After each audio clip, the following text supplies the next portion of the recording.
Hi y'all, and welcome back to my channel. It's your girl Marie Chalet, and we are going to be jumping straight into our first video in the series How to Become a Nurse. In today's video, we are going to be starting off with grades. Grades. They are very important. Your parents tell you to get good grades, or they used to tell you to get good grades so that you can get into a good college. While grades are not the only part of getting into nursing school, they are a very huge part into getting into nursing school. So with that being said, let's jump into the video. I am going to generalize this video so that whether you are a high schooler or already a college student, you'll be able to follow along and get some good value out of this video wherever you are in your nursing journey. So at this point, I'm not going to go based off of what schools you are looking into. Every school has a different requirement, whether some schools are as low as a 2.5, that's the lowest I've ever seen for nursing programs, and some are as high as a 3.5 or higher to get into a nursing program. So we're not going to focus on that, rather just focus on getting good grades. Now, I say this coming from a place of experience. I got into nursing school with below a 3.0 GPA. So while it is possible, it's not the easiest thing to do. My community college required that you had both a 2.5 GPA with a C or better in the cumulative GPA, college GPA, so that includes your total courses as well as your prerequisite courses that you took for the nursing program itself. And that includes all the nursing prerequisites. So those are two separate things that you have to pay attention to: your prerequisite GPA as well as your cumulative college GPA. While this is true for the college I went to, I only was able to get into this program because I moved from home 200 miles. Everywhere in my geographical area that I was from, the San Francisco Bay Area, did not have any programs that I found, at least, that were at a community college that I wouldn't have to pay an arm and a leg to go to the program and had the 2.5 GPA or higher.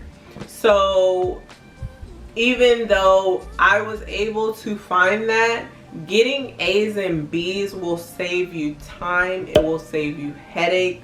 So just strive for that. You should strive for at least a minimum of a 3.0. That is a B average.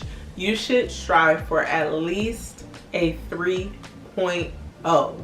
It is very discouraging. It's not impossible, but it's very discouraging, and it discouraged me for a long time, thinking that I was not going to be able to apply to nursing school because in my geographical area, that was all I seen was you needed at least a 3.0, and I just did not have that.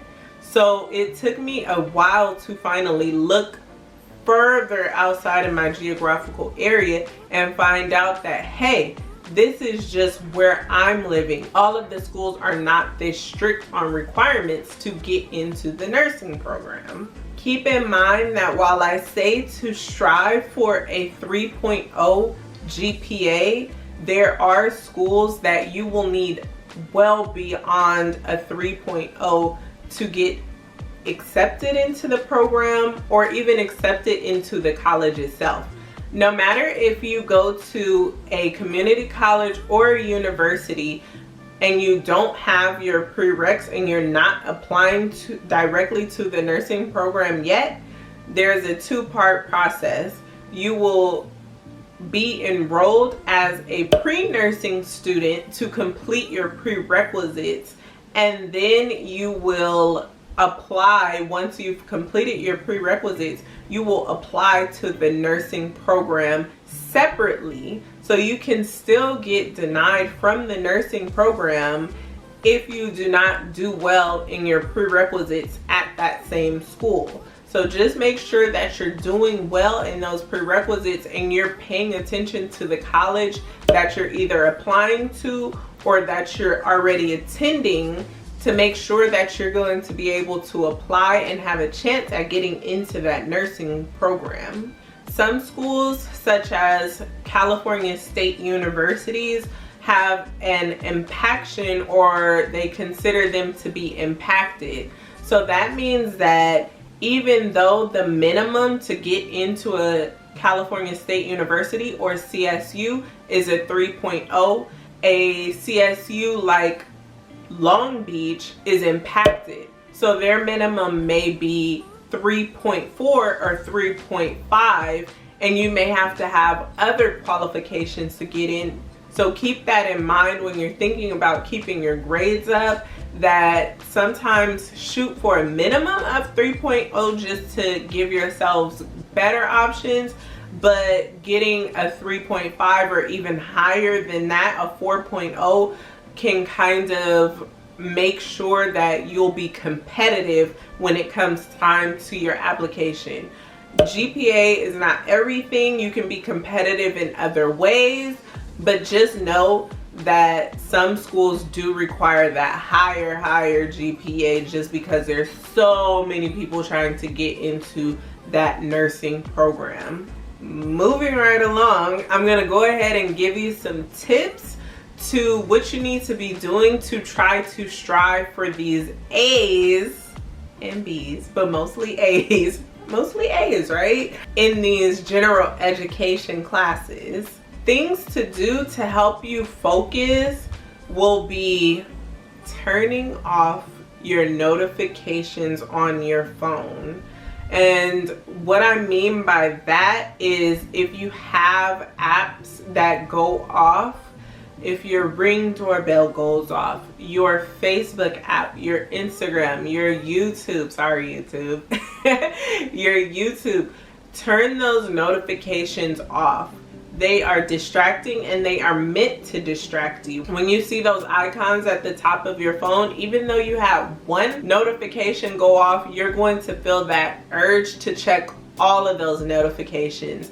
And next thing you know, 30 minutes can go by, you're not focused anymore, and you have completely lost your train of thought. Maybe you're sleepy now and you're ready to just go to sleep or turn on the TV or something else. So turn those notifications off when possible. Also, using Do Not Disturb on your phone is a great way to tune out for an hour or so. Leave your phone in a different room. Give it to your brother while he goes shopping for you guys, or whatever you need to do to just take away all those distractions. Sometimes people go to the library, they check into a hotel room, just different things to not have distractions around yourself. The next thing I would recommend is to delete your social media apps. If you are really ready to focus and just say, forget it, I'm not even going to pay attention to social media right now, delete the apps. You don't have to delete your account, but go away for a while. It's okay to take a break from social media. Continue to watch my YouTube videos because these are going to be helpful in your journey. But seriously, delete those apps that will take away from that time. Maybe use them only on the weekends or only after your major test when you have a few days to just take a break. But don't let yourself get consumed in those apps. This is an obvious one, but sometimes people don't follow it anyways. Slow down on the parties. Slow down on socializing. Yes, you can still have a life, but some people are partying every other day, every day. Maybe go out once a month, once every 2 months. You see your family every few days, but not spending a super amount of time going out and then being hung over the next day so that you can't even do your work when you're actually back home you just want to sleep. So make sure you're not doing too much of those things to keep distracting yourself as well, or taking away from time that you could have been studying. The next thing I'm going to recommend is either or both of these, tutoring and talking to your teacher. If you're lost in the class, you're not understanding something, you're not grasping something, then talking to your teacher can be one of the best things, because a lot of a teacher's job is to teach. I know we have some not great teachers out there, but asking questions to your teachers to really understand the information can go a long way. And when they see a good teacher, when they see you asking those questions, they will try to put everything into you to make sure that you pass the class, whether that's giving you study guides or tips or whatever they can do to help you understand the information. Seeing a tutor at your school is also a great idea. A lot of community colleges and universities have free tutors on site. And then if you're still in high school, you can talk to your librarian about tutoring, your counselor about tutoring, find out where you can get some tutoring for your certain classes that you're struggling in. The next thing I will say is make sure you do take mental health days. It's not all about doing work, doing homework, working, and you're just completely stressing yourself out. Sometimes we need to reset to be able to focus again. So get your facial, get a massage, get your nails done, get your hair done. Do what you need to do to make sure that you are in a good state of mind to study. Make sure you get good rest, good sleep, because sleeping helps you to remember. Pulling all-nighters are not healthy. They do not help you retain information. The day before a test, eat a good meal, be in bed early. You should already know the information by the night before, okay? You should have been studying weeks before that. So studying that night before or that day of before you get to the test is likely not going to help you at all during the test. So get your sleep, wake up, get a good breakfast, and go in for that test. If you're struggling with your classes, be real with yourself. You know what's holding you back. You know what you're struggling with. So you have to find that solution for yourself. Whether it's partying, whether it's social media, whether it's whatever it is, you need to find that out for yourself and create a solution for it. Get it out of your life, or if you need tutoring, and put it in your life. Figure out what it is that is making you struggle. If it's that man or that woman that's driving you crazy, maybe they need to go to the side. So make sure that you find out what it is that you need to do and be honest with yourself. If you're not honest with yourself, you won't change it. You won't. You'll just keep wondering why you can't do this or you can't do that. Be honest with yourself. And if you really can't figure it out, maybe you need to ask somebody outside of yourself. Maybe you need to talk to your teacher and say, hey, I don't know why. I just can't pass your test. Help me. So make sure you figure it out exactly where it is that you are not. If you're procrastinating, make sure that you get on top of that. Get you a calendar and do things according to it. Find the solution that works for you. Another thing is, if you're in high school and you have the option to pick your own teachers, that's great. Make sure you get recommendations. This goes for college students as well. Get recommendations for the teachers that you will have. Teachers and connecting with your teacher. Sometimes it really is, unfortunately, a good teacher versus a not so great teacher. I don't want to say bad teacher, but sometimes it really is the teacher that will determine your understanding and also your passing of the test and the class.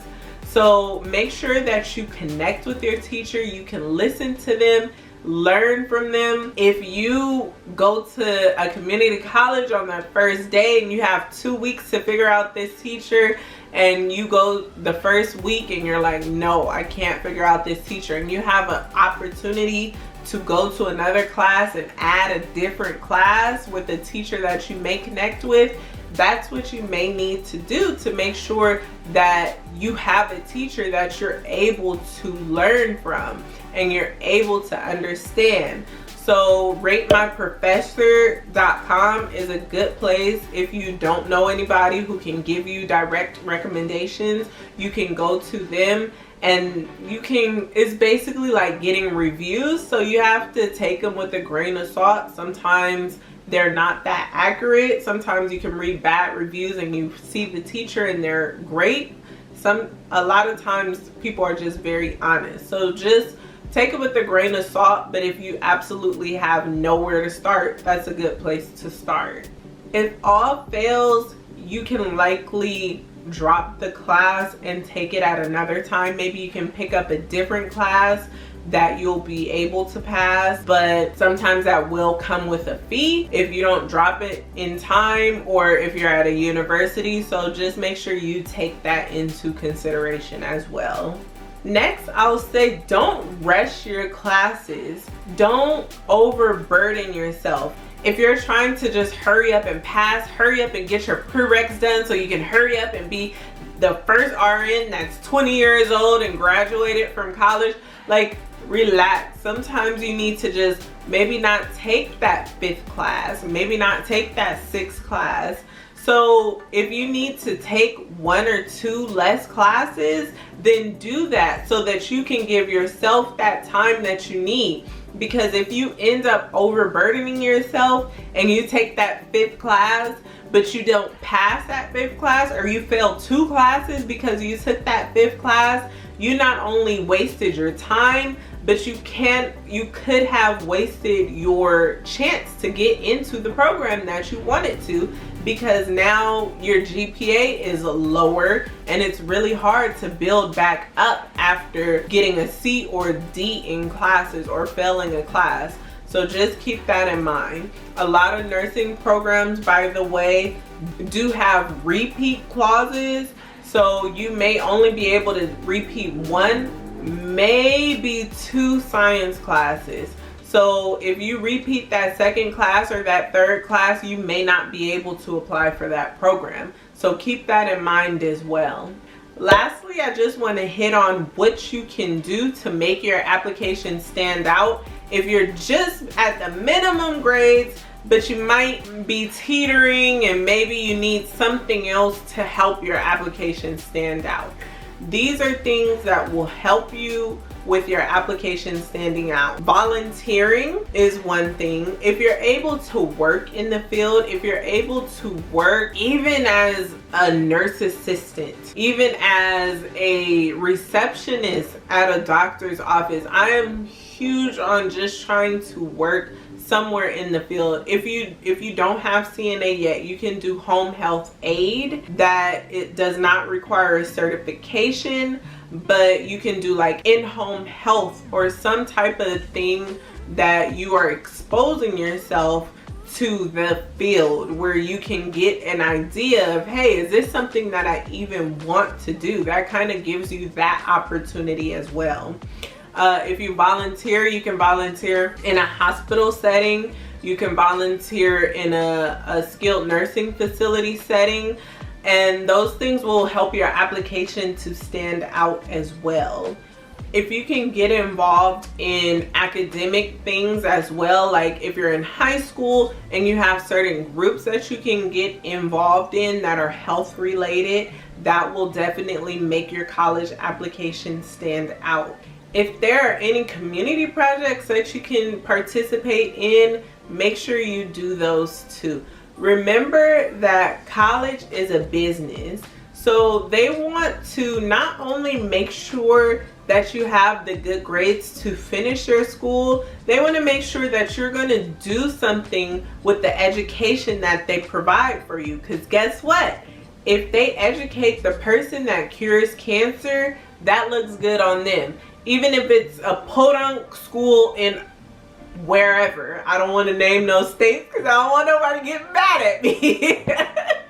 But if it's podunk school in whatever state and they educated the person that cured cancer, guess what? There's gonna be people flocking to that school. So if you can make yourself look like you're gonna be that person, then they're going to most likely try to get you to come to their school. Lastly, things like sports, music, cheerleading can help you get scholarships. Now remember, you're going to have to participate in those things if you get a scholarship for that, and you still want to keep in mind not to overburden yourself. So if you feel like it's going to be too much doing music and doing all of your prereqs or going to nursing school, then you're going to want to cut back on that, or maybe get scholarships in a different type of way. But anyways, we're going to hit on scholarships in a completely different video that's coming up in this same series. I'm going to leave you with that because I think we did a good job covering grades and also things that can help you get into nursing school in addition to grades. If you have any other questions, or if you feel like I didn't cover something or I left something out, please leave them in the comments below. Also, you can DM me at Marie Chalet TV, and I will see you guys in my next video. Thank you for watching. I appreciate you. Like, comment, subscribe, and share this video with your friends if you got any type of value out of this video. That's all I ask. I appreciate you guys. I will see y'all in my next video.